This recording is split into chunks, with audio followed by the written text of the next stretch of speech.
Hi.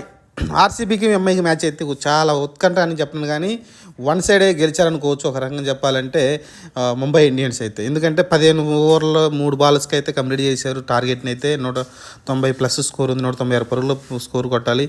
కానీ వీళ్ళైతే 15 ఓవర్లు 3 బాల్కే కొట్టేశారు. స్ట్రైక్ రేట్ కూడా బాగా ఇంప్రూవ్ అయింది. ఎందుకంటే స్టార్టింగ్ 3 మ్యాచ్లు వరుసగా ఓడిపోయారు. ఆ తర్వాత వరుసగా 2 మ్యాచ్లు, ఇది రెండో మ్యాచ్ గెలిచారు. ఎంఐ అయితే మళ్ళీ పుంజుకుంది. వాళ్ళు ఏదైతే పరంపర ఉందో స్టార్టింగ్ మ్యాచ్లు ఓడిపోయిన తర్వాత పుంజుకోవడం అనేది మళ్ళీ కొనసాగుతుంది. సూర్యకుమార్ యాదవ్ రావడంతో అయితే మంచి సాలిడ్గా కనిపించింది బ్యాటింగ్ ఆర్డర్లు కూడా. సూర్యకుమార్ యాదవ్ ఏదైతే ఫస్ట్ మ్యాచ్ ఆడాడో దానిలో విఫలమయ్యాడు, డక్అవుట్ అయ్యాడు. కానీ ఇక్కడైతే మంచి స్ట్రైక్ రేట్తో అయితే 50 పరుగులు చేశాడు. ఎక్సలెంట్గా ఆడడం చూసాం. మళ్ళీ పాత సూర్యకుమార్ యాదవ్ అయితే మనకైతే కనిపించాడు. అలానే ఇంకా ఇషాంత్ కిషన్ కూడా మంచి స్టార్ట్అప్ ఇచ్చాడు. రోహిత్ శర్మ కూడా మంచిగానే ఆడాడు. ఆ తర్వాత వచ్చిన హార్దిక్ పాండ్యా కూడా నాట్అవుట్గా నిలబడ్డాడు. తిలక్ వర్మ కూడా నాట్అవుట్ నిలబడి మ్యాచ్ని అయితే కంప్లీట్ చేశారు. మంచి అతి తక్కువ స్కోర్తో, అతి తక్కువ బాల్స్లోనే కంప్లీట్ చేశారు ఆ టార్గెట్ని అయితే. ఇంకపోతే ఫస్ట్ బ్యాటింగ్ చేసిన ఆర్సీబీ అయితే స్టార్టింగ్లో చాలా ఇబ్బంది తడబడతా ఆడారు ఇద్దరైతే. ఆ తర్వాత బుమ్రా వేసిన 3వ ఓవర్లు అయితే కోహ్లీ వెంటనే అవుట్ అవ్వడం 3 పరుగులకే. ఆ తర్వాత డూప్లెసిస్ అయితే చాలా జాగ్రత్తగా ఆడుకుంటూ వచ్చాడు. స్లోగా అయితే ఆడడం స్టార్ట్ చేశాడు. యాంకర్లు అయితే చేయడం చూసాం. ఆ తర్వాత రజత్ పటిదారు ఫామ్లో లేడనిపించింది. కానీ అతను చాలా అవకాశాలు ఇచ్చారు. ఇప్పటికీ ఇది 6వ మ్యాచ్. దాన్ని సద్వినియోగం చేసుకున్నాడు. ఎందుకంటే ఇది ఇంతకుముందు మ్యాచ్లు అన్నీ ఫెయిల్ అయినప్పటికీ దీనిలో చాలా ఫాస్ట్గా అయితే 200 పైన స్ట్రైక్ రేట్ అయితే ఈ మ్యాచ్లో అయితే మంచిగా ఆడడం చూసాం. చాలా బ్రిలియంట్గా నాకైతే ఆడడం చూసాం. 150 పరుగులు చాలా ఫాస్ట్గా చేశాడు. ఆ తర్వాత మళ్ళీ మిగతా బ్యాట్స్మెన్ ఎవరి మధ్యలో అయితే ఆడలేదు. ఇంకా మళ్ళీ డైరెక్ట్గా మన దినేష్ కార్తీక్ వచ్చి ఎక్సలెంట్ నాకండి. అతను డెప్త్ ఓవర్లో ఎంత ఇంపార్టెంట్ అనేది మళ్ళీ ప్రూవ్ చేసుకున్నాడు. ఎందుకంటే తర్వాత మన ఒక చిన్న ఫన్నీ ఇన్సిడెంట్ కూడా జరిగింది అతను ఆడిన తీరు చూసి.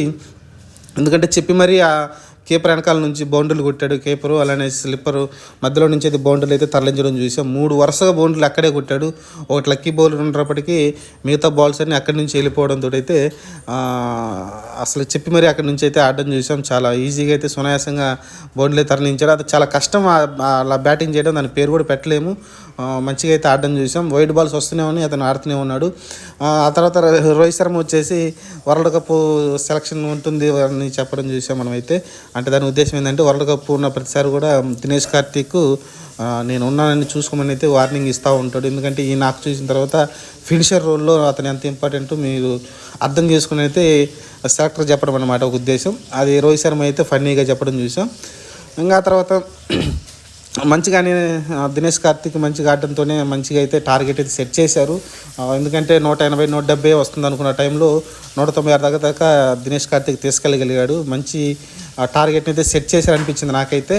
కానీ మ్యాక్స్వెల్ మళ్ళీ ఫెయిల్ అయ్యాడు. మ్యాక్స్వెల్ ఉంటే అది 200 దాటి ఇంకా బెటర్ ఉండేది. మ్యాక్స్వెల్ అయితే ప్రతి మ్యాచ్ ఫెయిల్ అయ్యాడు. కానీ ఆ తర్వాత ముంబై ఇండియన్స్ ఏదైతే బ్యాటింగ్ స్టార్ట్ చేసిందో ఎక్కడ అసలుకి ఇషాంత్ కిషన్ అయితే ఎక్కడ తగ్గలేదండి.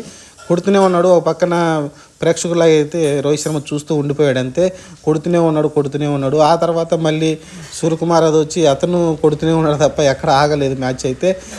మ్యాచ్ ముగిసేంత వరకు మ్యాచ్ కొడుతూనే ఉన్నారు. ఎందుకంటే ఇంకా మీకు 4 ఓవర్లు 3 బాల్స్ ఉన్నాయి. ఈజీగా అయితే మీరు ఇంకా ఎక్కువ పార్ స్కోర్ చేయొచ్చు వాళ్ళు ఒకవేళ ఫస్ట్ బ్యాటింగ్ చేసి ఉంటే.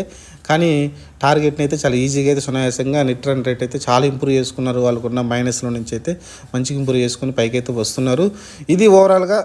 ఇంకా బుమ్రా గురించి మాట్లాడుకోవాలి. ఎందుకంటే లాస్ట్లో అతని గురించి ఎక్కువ మాట్లాడుకోవాలి. ఎందుకంటే అందరూ ఒక వేరే పిచ్ మీద బౌలింగ్ చేస్తుంటే బుమ్రా ఒక్కడే ఒక డిఫరెంట్ పిచ్ మీద బౌలింగ్ అయితే వేస్తున్నాడు. 4 ఓవర్లకు 21 పరుగులు ఇచ్చాడు, 5 వికెట్లు తీశాడు. అంత ఈజీ కాదు. ఫుల్లీ బ్యాటింగ్ పిచ్ లాగా కనిపిస్తుంది. ఫస్ట్ ఇన్నింగ్స్లోనే డ్యూ రావడం చూసాం. అతను వేసిన స్పెల్ అయితే ఎక్సలెంట్ అండి. కోహ్లీని అవుట్ చేసింది కానీ అందరు మిగతా బ్యాట్స్మెన్ మెయిన్ ఎవరైతే మంచిగా ఆడుతున్నారో ఆ టైంలో అందరు వాళ్ళని అయితే అవుట్ చేసుకుంటూ వచ్చాడు. బ్రిలియంట్ అసలుకి. ఆ యార్కర్ అయితే కన్సిస్టెన్సీ అయితే భలే ఉంది. అసలుకి ఎక్స్ట్రాడినరీగా వేసాడు. 2 సార్లు హ్యాట్రిక్ వికెట్ అయితే మిస్ అయ్యాడు. ఎందుకంటే ముంబై తరపున ఏ బౌలర్ కూడా ఇప్పటివరకు హ్యాట్రిక్ తీసుకోలేదు. కానీ ఇతనికి 2 సార్లు అవకాశం వచ్చింది ఇదే మ్యాచ్లోనే. కానీ 2 సార్లు అయితే సద్వినియోగం చేసుకోలేకపోయాడు హ్యాట్రిక్ వికెట్ తీయడంలో అయితే. కానీ ఓవరాల్గా అయితే 5 వికెట్లు తీశాడు. మ్యాచ్ విన్నింగ్లో కీలక పాత్ర అయితే పోషించాడు అనుకోవచ్చు. ఎందుకంటే వాళ్ళు కూడా బ్యాటింగ్ చాలా బీభత్సంగా ఆడుతున్నారు. ఎస్పెషల్లీ బుమ్రా బౌలింగ్ పక్కన పెట్టేస్తే 4 ఓవర్లు 21 పరుగులే. అతని దాంట్లో కూడా 4 ఓవర్లకి 50, 60 వచ్చుంటే టార్గెట్ వేరేలాగా ఉండేది. కానీ బుమ్రా వేసిన స్పెల్లే డిఫరెన్స్ క్రియేట్ చేసింది అనుకోవచ్చు. ఎందుకంటే 2 సైడ్లు కూడా రోహిత్ శర్మ, అటు పక్క రోహిత్ శర్మ, ఇషాంత్ కిషన్, అలానే సూర్యకుమార్ యాదవ్ మంచి బ్యాటింగ్ చేస్తే, ఇటువైపు వచ్చేసి దినేష్ కార్తీక్, డూప్లెసిస్, అలానే రజత్ పటిదార్ బ్యాటింగ్ మంచిగా చేయడం చూసాం. కాబట్టి బ్యాటింగ్ పరంగా ఇద్దరు సమానంగా కనిపించిన బౌలింగ్లో ఒక బుమ్రా ఒకటే డిఫరెన్స్ క్రియేట్ చేసి మ్యాచ్ని అయితే గెలిపించాడు అనుకోవచ్చు. ఇది కేవలం బుమ్రా విజయం అని చెప్పడంలో ఎలాంటి సందేహం లేదని నాకైతే అనిపిస్తుంది. మరి మీరేమనుకుంటున్నారో కామెంట్ సెక్షన్లో పెట్టండి. ఎందుకంటే ఆర్సీబీ వరుస పరాజయాలు కొనసాగుతా ఉన్నాయి. ఇది 6వ మ్యాచ్, 6లో 1 గెలిచింది, 5 మ్యాచ్లు ఓడిపోయింది. ఇక్కడ నుంచి జరగబోయే ప్రతి మ్యాచ్ కూడా అది గెలిస్తేనే మ్యాక్సిమం నాకౌట్కి అయితే, అంటే క్వాలిఫైర్కి అయితే వస్తుంది. లేకుంటే ఇంటికి వెళ్ళక తప్పదు ఈ సంవత్సరం కూడా.